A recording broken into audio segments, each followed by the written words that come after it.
Welcome to Amazing World Channel. The debate on what are called EU citizens' rights has become mired in Tory party intransigence and infighting, like much else to do with Brexit. But one of the key reasons for the current dangerous impasse is that the entire debate is framed incorrectly. These are human rights, and as such they affect us all. The Brexit Secretary, David Davis, recently told Parliament it is a straightforward statement of fact that our proposals go further and provide more certainty than those of the Commission. But this is untrue. He lists a whole slew of rights that are not being offered, such as mutual recognition of professional qualifications, the right to vote, freedom of onward movement and the right to return within the EU, the right to a family life and the right to claim the same in-work benefits as other workers, and so on. None of these rights is currently guaranteed under this government's proposals. And, while the Brexit Secretary was speaking, the Home Secretary, Rudd, told a parliamentary committee that the default position was that EU nationals already here would be granted settled status to remain. A general default position is not a guarantee.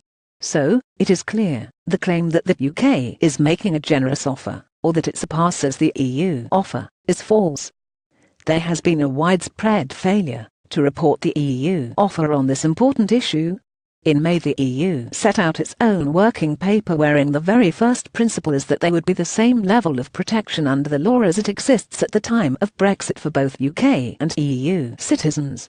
The second point is that there must be equal treatment of EU and UK citizens both here in the UK and in the EU itself. The paper continues in the same vein: this is not generosity, it is fairness. Whenever this issue is discussed, some complain that there is an undue, even a sole, focus on EU citizens' rights, and ask what about the rights of UK citizens in Europe. This completely misses the point that the EU is offering reciprocal rights. They apply just as much to UK citizens as to EU ones. In fact, proportionately the UK is the biggest beneficiary of existing and proposed fair arrangements. There are more than 3 million EU citizens living in the UK. But this is a far smaller share of the EU population than the 1.2 million British migrants to the EU represents. These rights benefit us all. This is not the case only for those who currently live or work in the EU, or used to do so, or those who benefit from that option, or have friends and family who do, which must surely be a large part of the UK population. But the rights to establish a business, to social security, to healthcare, or the right to a family life are all included in current EU rules.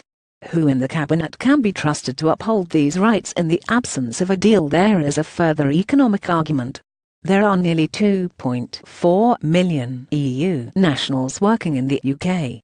When there are already labour and skills shortages in everything from the NHS to engineering, from professional services to car repair, the threat of no deal is really the Tories placing a gun to our own head. No wonder the EU cannot believe some of the ministerial pronouncements. UK and EU citizens' rights affect us all. There can be no progress on initial trade talks without an agreement on this issue, as well as the divorce bill and the Irish border.